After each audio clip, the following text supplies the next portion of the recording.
Copy cake, জি হ্যাঁ, ঠিকই শুনেছেন। আপনারা ভ্যানিলা, স্ট্রবেরি, চকলেট কত ধরনের কেকই তো খেয়েছেন।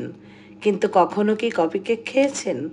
এই কপি কেকটা এতটাই বেশি মজার হয় যে একবার যাকে খাওয়াবেন সে কিন্তু চকলেট কেকের কথা ভুলেই যাবে। সে বারবার রিকোয়েস্ট করতে থাকবে কপি কেক খাওয়ার জন্য। তা আজকে আমি গ্যাসের চুলায় ২ ডিমের কপি কেক বানিয়েছিলাম, সেটাই আপনাদের সাথে শেয়ার করব। আর আমি কখনো কিন্তু মাপঝোপ পরিমাপ করে বানাই না। তনুজ লাইফস্টাইল চ্যানেল মানে একদম সহজ সরল রেসিপি যেটা সবাই বানাতে পারবে। তাই এর জন্য আমি প্রথমে ২টা ডিম নিয়েছি, ডিমের ভিতরেই আস্ত চিনি দিয়েছি। এখানে কিন্তু আমি আইসিং সুগারের ঝামেলায় যাইনি। আবার ডিমের সাদা অংশ আলাদা ফোম করে পরবর্তীতে কুসুম গলিয়ে, এটাও আমার কাছে অনেক বেশি ঝামেলার মনে হয়। তাই তো আমি সব কিছু একসঙ্গে দিয়েছি। তারপর এটাকে বিটারের লো স্পিড, মিডিয়াম এবং হাই এইভাবে আমি স্পিড বাড়িয়ে ২-৪ মিনিট করে করে বিট করে নিয়েছি। মাত্র ৯ মিনিট সময় লেগেছে। তারপরে দিয়ে দিলাম এর ভিতর পরিমাণ মতো সয়াবিন তেল।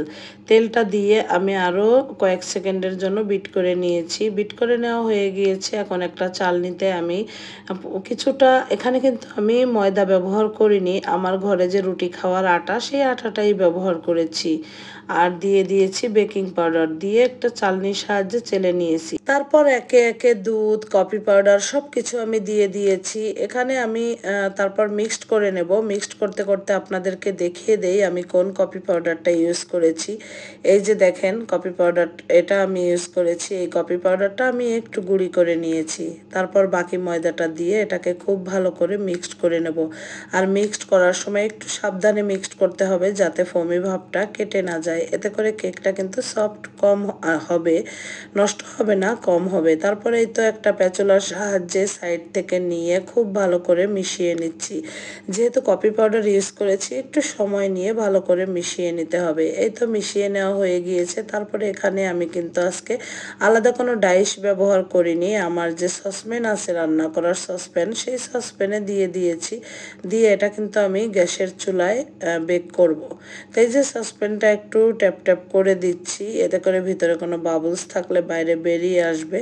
তারপর এই যে চুলার উপর বড় একটা পাতিল দিয়ে ভিতরে একটা স্ট্যান্ড দিয়ে কিছুক্ষণ জাল করে নিয়েছি, একটু হিট করে নিয়েছি। তারপর কেকের ব্যাটারটা দিয়ে ঢাকনা দিয়ে ঢেকে এভাবে ওয়েট করব ২০ মিনিটের মতো। ২০ মিনিট পরে ঢাকনা খুলে দেখি আমার কেকটা একদম রেডি।